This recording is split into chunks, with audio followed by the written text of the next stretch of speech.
ሰላም ሰላም ምርጦቹ ባለባትቦቹ ሙስሊም እህቶችም እንደዛው እሙዬ ነኝ የቃልቲዋ አብርሽ ፈረንጁን ቪዲዮ ገብተየው እሺ የፈረንጁን ቪዲዮ ገብተየው የበቀል ቪዲዮ እንደሆነ ኤፍሬምንም እንዳታምነው ፈረንጁንም እንዳታምነው የቡታጀራ ሽንጥልጭ ወንዶች ሽንጥልጦች ሸለፈታሞች እንዳታምናቸው ያንተንና የኤርሜናን ደስታ ሊያበላሹ መጥቶላችኋል።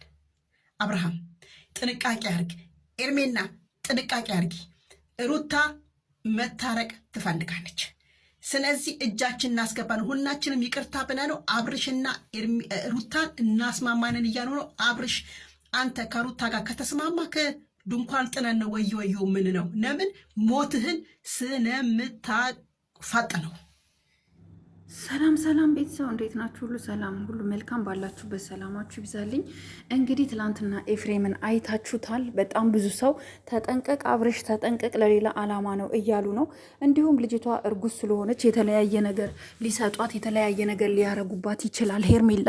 ምክንያቱም እርግዝናዋን ማለት እርግዝናዋ እንዲወጣ በቃ አይፈልጉም። እሱን ወደ ሩታ ህይወት መመለስ የሚፈልጉት ሰው ይሄን ደግሞ ማድረግ የሚችሉት ደግሞ በሰላማዊ መንገድ መጥተው ስለሆነ አውቆ ነው ኤፍሬም ይቅርታ የጠየቀው ማለት ነው። እንዲሁም የሆነች እህታችን ራሱ ኮመንት ጽፋለች። አውቀው ነው ይቅርታ የጠየቀው አውቆ ነው እና አብርሽ ሊጠነቀቅ ይገባል። መድኃኒት ምናምን ሊያረግባት ይችላል ኤፍሬም። ስለዚህ ሄርሜላ መጠንቀቅ አለባት፣ ራሷን ማወቅ አለባት፣ ራሷን ኮንትሮል ማድረግ። እኔ አንድ እውነት ልንገራችሁ ቤተሰብ አስቡት፣ በዚህ ደረጃ ተጣልተው በዚህ ደረጃ ሆነው የነበሩ ሰዎች እንዴት ነው በአንድ ጊዜ ኤፍሬም መጥቶ ይቅርታ አርጉልኝ፣ በቃ ከእናንተ ጋር መስማማት ነው ፈልገው በጋራ እንስራ ምናምን የሚለው ማለት ነው። ይሄ ነገር እኔ አልተዋጠልኝምም አልገባኝምም። ገባችሁ? አልተዋጠልኝም። ምክንያቱም ደግሞ ምን አለ መሰላችሁ ያ ሁሉ ነገር አሳልፈው ያ ሁሉ ነገር ተፈጥሮ እሷ ታግታ ብቻ ሳይሆን ብዙ ማስፈራሪያ ደርሶባት ኦኬሽን እርጉዝ ስለሆንኩን የጠፋሁት ብላ ሸፋፈነች እንጂ ሄርሜላ እኮ በጣም ብዙ ነገር የደረሰባት ሴት ናት። አሁን ደግሞ መጥቶ እነሱ ሄርሜላም አብርሽም የዋህ ስለሆኑ ይቅርታቸውን ተቀብለዋል። ግን ቢሆንም ግን ይሄ ነገር እኔ ብዙም አልደግፍም ጋይስ። ምክንያቱም ምን አለ መሰላችሁ አንድ ነገር ባለቤቱን ካልናቁ አጥሩን አይነቀንቁ። እሱ ወንድሙ ስለሆነ ይቅርታ እንደሚያደርግለት ስለሚያውቅ ብቻ ነው የመጣው እንጂ እየሰራ ያለው እየፈጸመ ያለው ነገር ከባድ ነገር ሳይሆን ቀርቶ አይደለም እና እኔ በጣም አላቅም እንዴት እንደምላችሁ አላቅም። ዞሮ ግን አሁን እኛ የምንፈልገው አብርሽ በዚህ ጉዳይ ላይ ሊጠነቀቅ ይገባል፣ መጠንቀቅ አለበት። ሄርሜላም እንደዛው። በዛ ላይ ደግሞ ነፍሰ ጡር ናት። ነይ የተባለችበት ቦታ ሁሉ መሄድ የለባትም። ራሷን ኮንትሮል ማድረግ አለባት። ራሷን ማዳመጥ አለባት። ለማንም እጅ መስጠት የለባትም። በቃ ለማንም ሰው እጅ መስጠት፣ የማንም ሰው ተገዢ መሆን የለባትም። እርጉዝ ናት፣ ከቤቷ መውጣት የለባትም። እርጉዝ ሴት ናት፣ ከቤቷ መውጣት የለባትም። ለማንም እጅ መስጠት የለባትም። እና እኔ